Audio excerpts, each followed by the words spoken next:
Did you hear about this new comic book called Dork that is selling for over $100 on the secondary market, and it's only like 2 weeks old? Well, that must be one amazing comic. Hey, what's up, everybody? I'm Guy Wozniak, and joined with me, as always, is my good friend and co-host, Matt. Hey.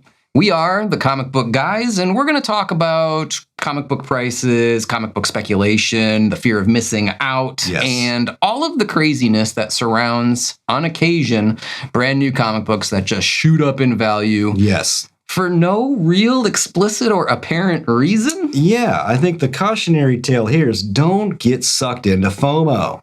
You're probably right. I mean, Yeah. Let's talk about Dork, and there's some other examples that we can cover too. But this is a brand new comic. Brett Bean, I believe, is the creator. Forgive me if I got that wrong. I forgot to write it down on my notes here, but I believe it's Brett Bean. We had a chance to read We both have read it.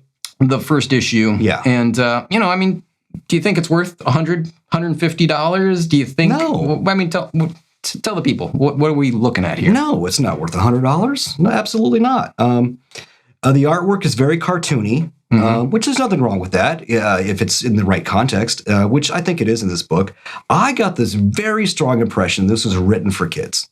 You mentioned that to me, and I kind of like slightly disagreed in that I felt like it was a little bit more adult, sort of for like man children. That's Well, there's no harsh language in it.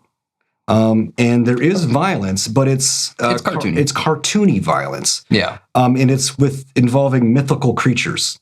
You know, you're not seeing intestines spill out and stuff like that. It's very cartoony violence, like they have the head of a unicorn, but there's not like blood and stuff like dripping out of it or anything. There was like a few little dribbles, but Was there? I mean, it wasn't real bad. I got the strong impression that this is written for like teenagers. Yeah, I could see that. And you know what? If you're making a book targeting teenagers, okay, that's fine. That's an audience that I think deserves to have comics. Absolutely. But here's the important point you made during our conversation about this. Teenagers aren't spending $100 to $150 on the aftermarket. They are on not. these books, right? No, they are not. Most teenagers, at least the ones I know, are broke, Yeah. right? They don't have money unless they have very wealthy parents that just shove money in front of them to shut them up, which is not the greatest way to parent. But yeah, teenagers are not spending $100 on a comic book. These are speculators.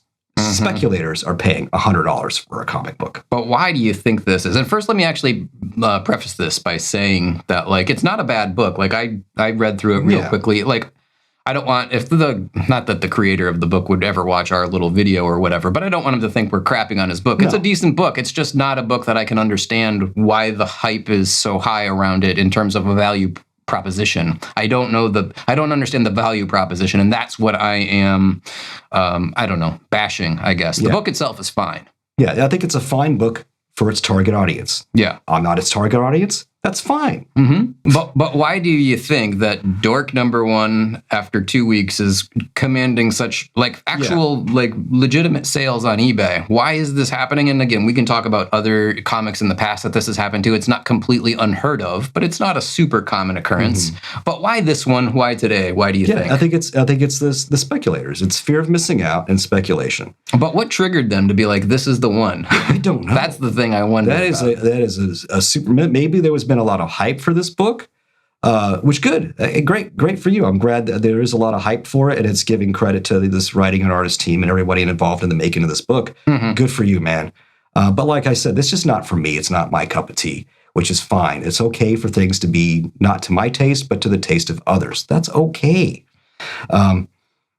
But yeah, I do not get this $100 for a copy of #1 that's been out 2 weeks. I do not understand that at all. I certainly wouldn't pay that much for something that's been out a couple of weeks when you don't even know, it doesn't even have a track record yet. Yeah, like where's it going to be in 6 months or 12 months or whatever? And who knows if they're going to say, okay, this was only 4 issues. That's all we were doing was the 4 issues, and now it's over with. Well, they could pull the Skin Breaker, like exactly what you're saying, where when I first jumped on a Skin Breaker and we reviewed the first couple of issues on the channel, it was listed as an ongoing title. And now, just in the past month, I went to check my subscription on my dealer's website, and it's now listed as an 8-issue miniseries. Like, what if this book just goes 4, 6, 8 issues, then cancels, and then just fades away into obscurity, and you've got this $100 to $150 book that you bought that has no legs? As a speculator, that seems like a bad proposition, right? In the title itself is more of like I said, it's like an angsty teen comedy book. Yeah, I think I described it as an irreverent comedy. Yes, I'd say that's accurate. An irreverent comedy. It reminded me a little bit of the cartoon Rick and Morty. Obviously, Rick and Morty is sort of futuristic, and this is like a medieval fantasy thing, but like that kind of humor.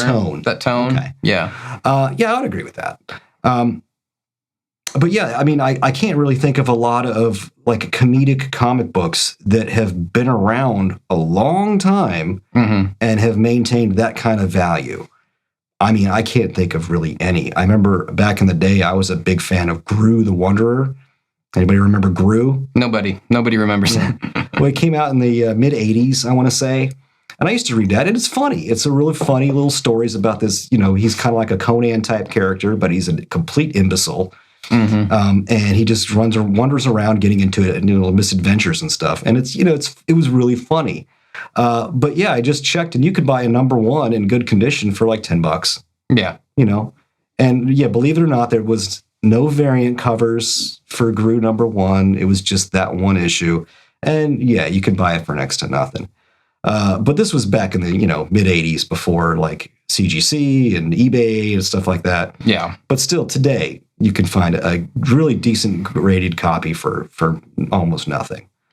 Now, like I said, this is not like a new phenomenon. This happens every so often. I mean, going all the way back to when I was a kid, the death of Superman, the black bagged Superman issue number 75, I believe it was, with who was on that book? Jorgensen something? Dan Jurgens. Yeah, Dan Jurgens. I mean, it's a classic. I remember being a 11 or 12-year-old kid at the time, going into the Big Cat's comic book warehouse, our local store that's no longer here, and seeing it up on the wall with a $50 price tag on it. And we're talking, early 90s. Yeah. Going home and begging my father to buy me this $50 comic book and watching his like brain explode at the idea of spending $50 on a comic book. So like even well before the pre-internet age, pre-influencer age, pre-YouTube age, comic books came out and just shot up in value. And it was kind of inexplicable. There was no real reason for it. Yeah. Other examples just that I jotted down. You remember Ultimate Spider-Man? Yes. From the Ultimate Spider-Man. Back in those days, graded copies were That was a insane. Big deal. Yeah. A #1 issue of Ultimate Spider-Man, that was big bucks. Even more so for a graded copy. A graded 9.8 was well over $1,000. Yeah, I can't. Easily. And we looked it up nowadays. We just looked it up. $250, $300. You can buy a 9.8 for like anywhere between $250 to $300.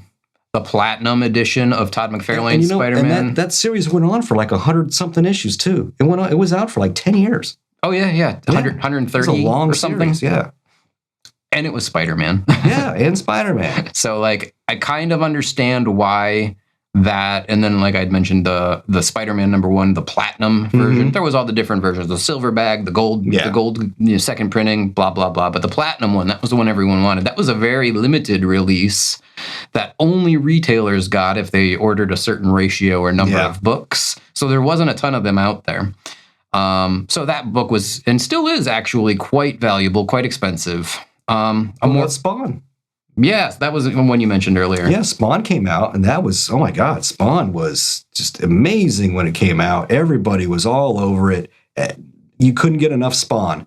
And that book, a graded #1, was, just high, almost $1,000. Like, I think I saw some $800-900 back in the day. Now you can buy a 9.8 for like $200. Okay. It did dip way down because I bought a #1 9.6 and I had it signed by Todd. And I bought that it was $100. And now we're seeing some resurgence. So it has gone up a little bit. Now it's like about a couple hundred. But as I was looking, there's an eBay auction going on right now for a graded 9.8 signed by Todd. The auction itself is at $450 and still climbing. There's still several days on that auction. So we are seeing a resurgence in Spawn number 1. A signature series always commands more. Yeah, that always gets you a little bit. That's a good bump. Yeah, that's going to cost you minimum a couple of hundred. Well, extra. depending on who signed it. Well, for Todd McFarlane, I mean, like we could buy the least desirable, just random issue of the 1990 Spider-Man issue number 5 signed by Todd McFarlane. Suddenly, that's going to be a $250 book just because his name is written on it in pen.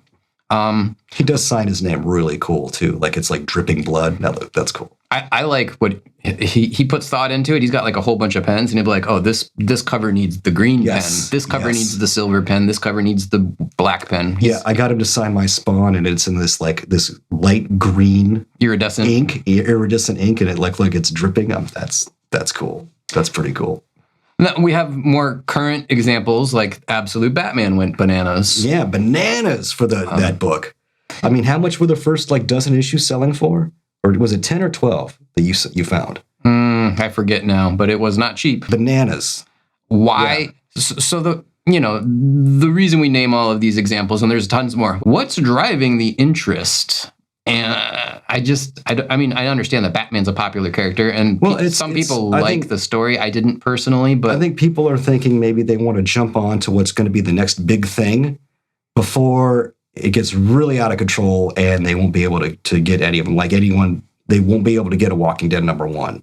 Because it's going to be too expensive. Do you think that Batman is ever going to be Absolute Batman number 1 is ever going to be a $3,000 comic book though? For example, I just don't see that. I like couple 200, 300 maybe, but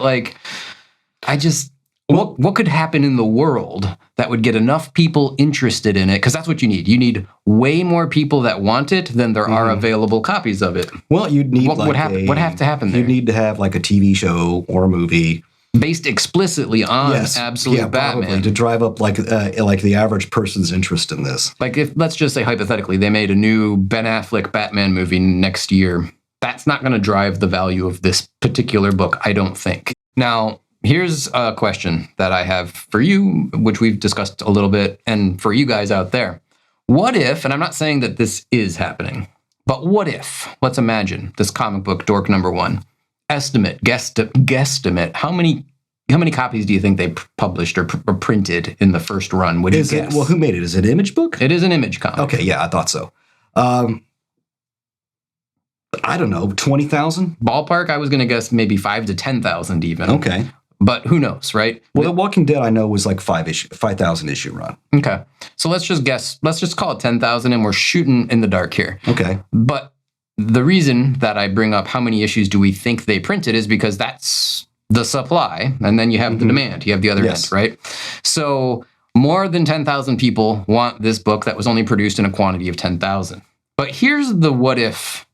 What if there's some dirty pool going on behind the scenes where me and Matt, let's just say we're the creators, and we're like, you know what? I'm going to put up a book for auction, and you're going to go make a fake account on eBay, and you're going to go buy it for $300. And then you're going to put a book up for auction, and I'm going to make a fake account on eBay, and I'm going to buy it for $350. And we only have to do that a few times on a book that has a low print run before it suddenly starts to look like it's a really hot, popular book that people want to pay a lot of money for.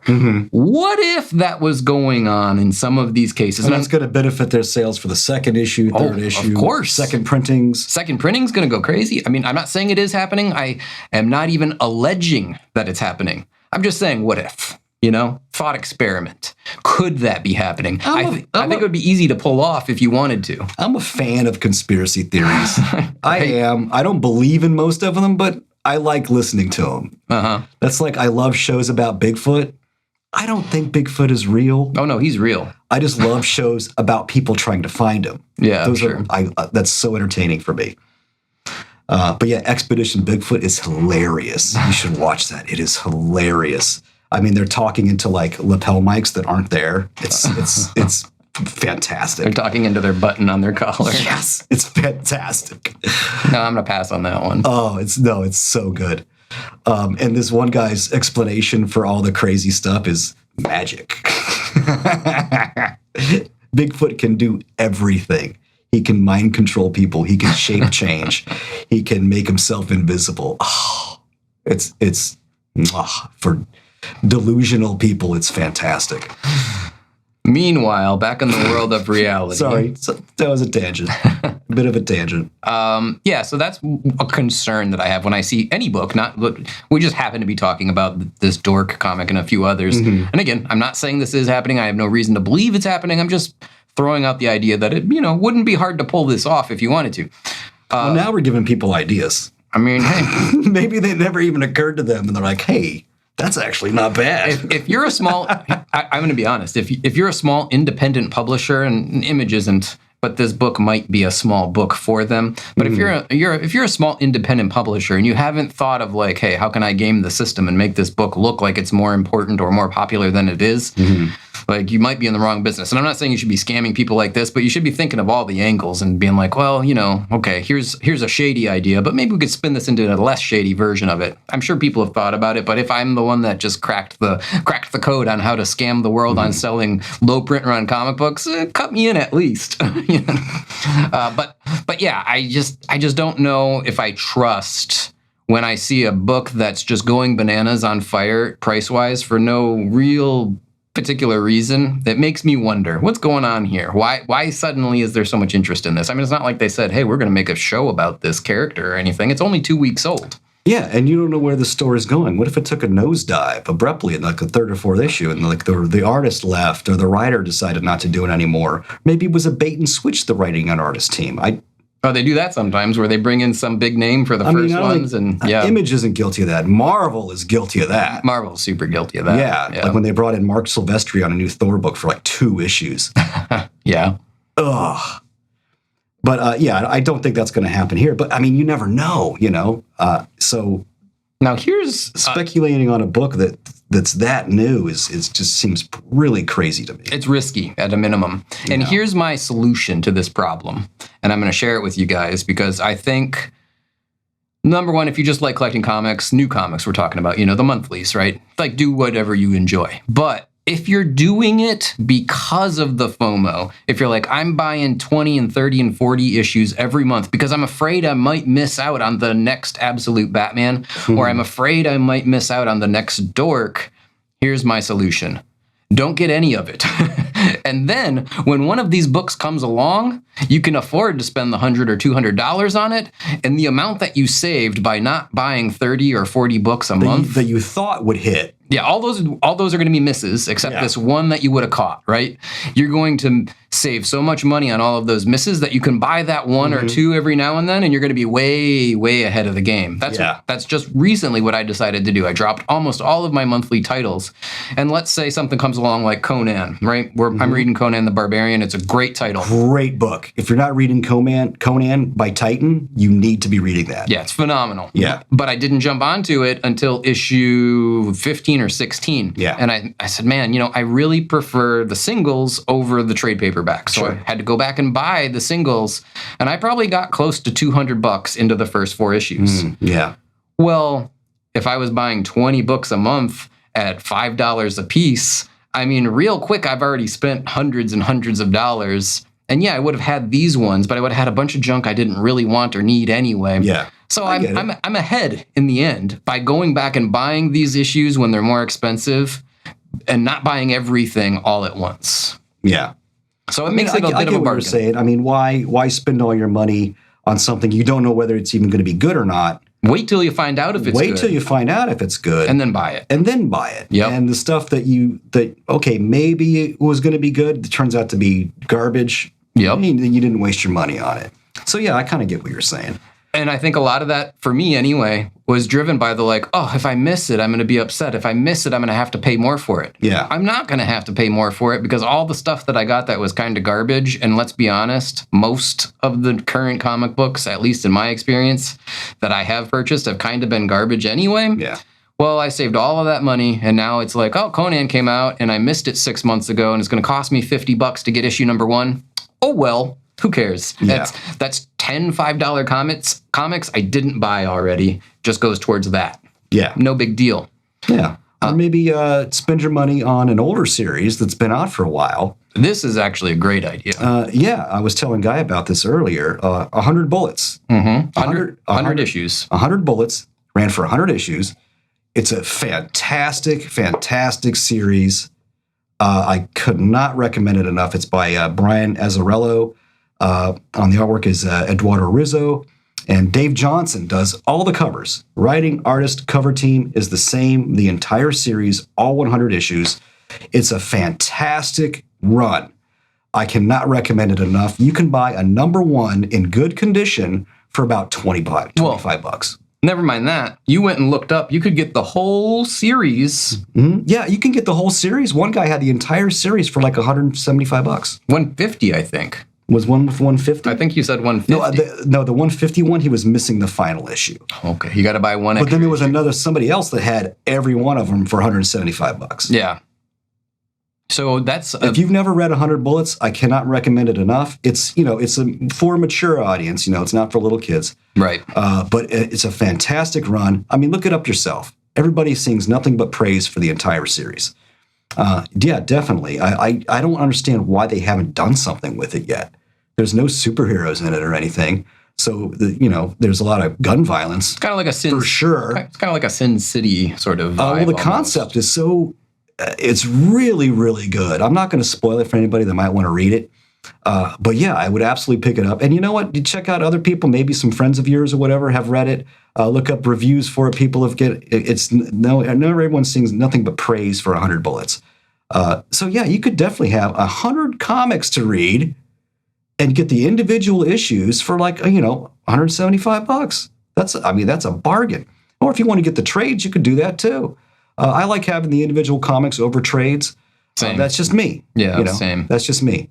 But yeah, I have my full run of 100 Bullets. I started on it really early. I got in on it because I saw the first issue and I'm like, this is amazing. I like the concept. The artwork is really great. I love the covers by Dave Johnson.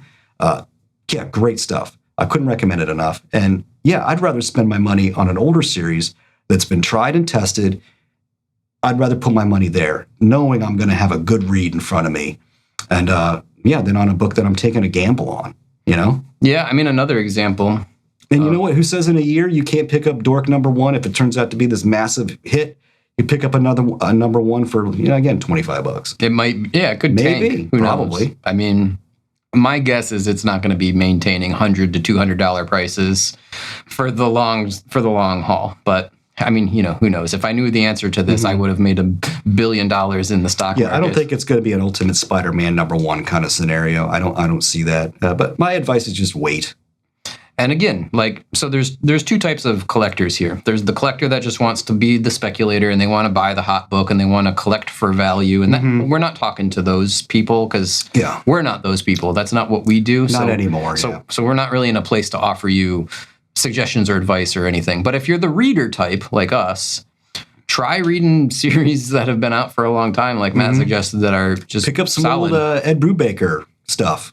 Captain America? That guy's fantastic. His criminal series is really great stuff. Sleeper, pick up Sleeper. You can get that for nothing.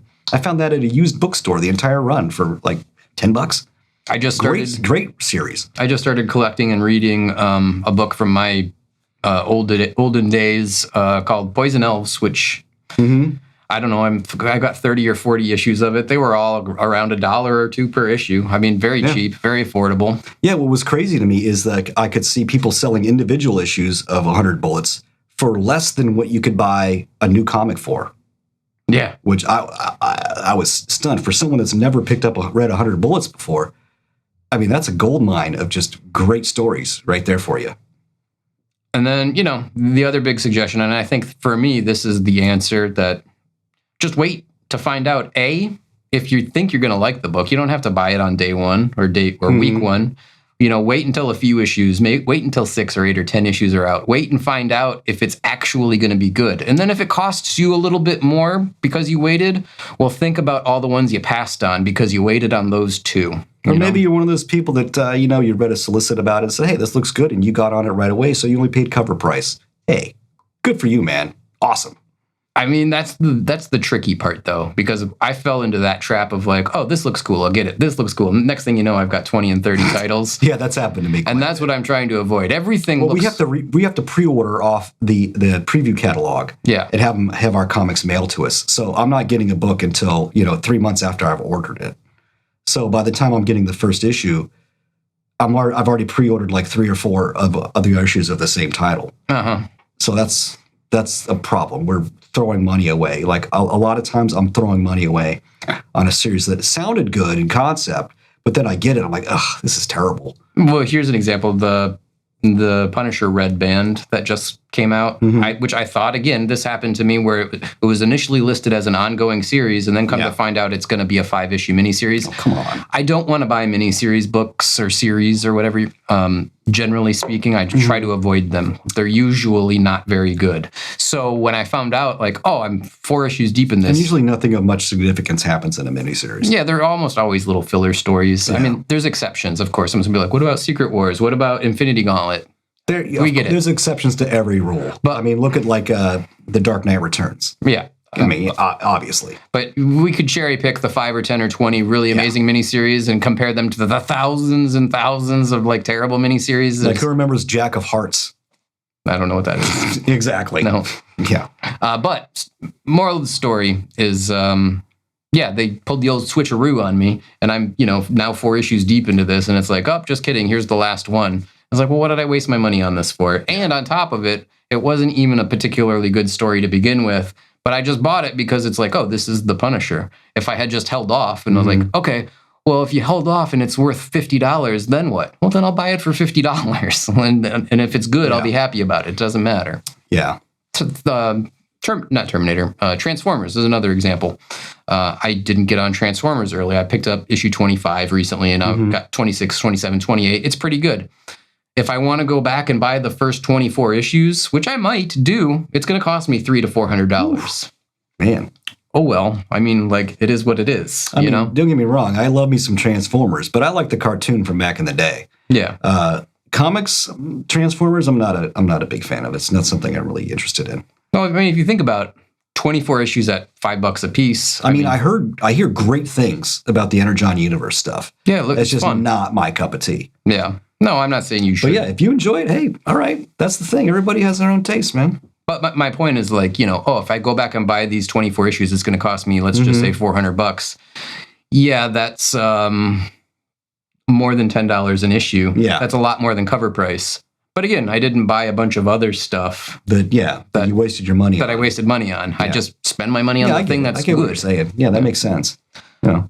But yeah, what do you guys think? I mean, as far as this new Dork comic book phenomenon is as it pertains to this discussion, why is there so much hype on this book specifically? What is the draw to it? Is it just limited availability and somewhat excessive desirability? Is there something more to it than... What makes this book in particular jump out to you that makes you think it'd be worth $100 to plop down for a number 1 of this book that's been out 2 weeks? I wonder how many people are going to say, like, I never even heard about it until we watched this video. I bet that's not going to be an uncommon mention. Although it's been, if you're on the Facebook groups at all, you've been seeing this posting nonstop. The meme now is like everyone's posting these images of the Dork comic books. And hey, if this is part of their marketing, whew, yeah, it might kudos, man. Good job. Yeah. But the meme is like everyone's saying, what happened to Absolute Batman? That was like the hotness for ages. And now everyone's talking about this book.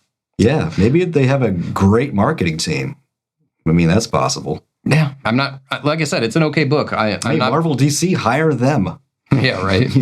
I'm not bashing the book in and of itself. I'm just bashing the hype and the fact that it's selling for so much money. That's the part that's absurd to me. The book itself is fine. It's like Matt said, it's a comedy, and if you're into sort of a somewhat juvenile comedy, I don't mean that pejoratively speaking. If you liked Invader Zim or if you liked Rick and Morty, you'd probably like this.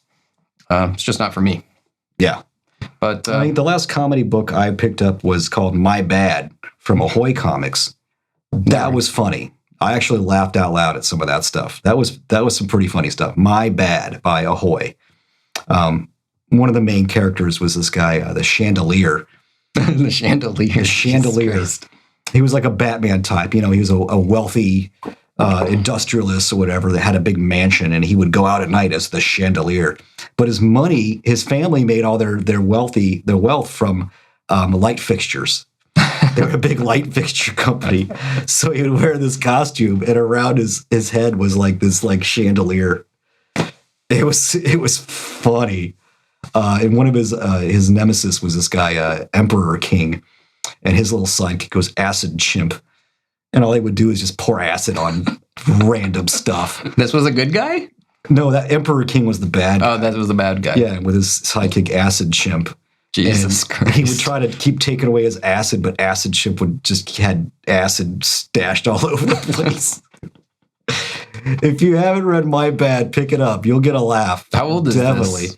I think it came out, I think they stopped making them, which, I mean, I wish they'd make more.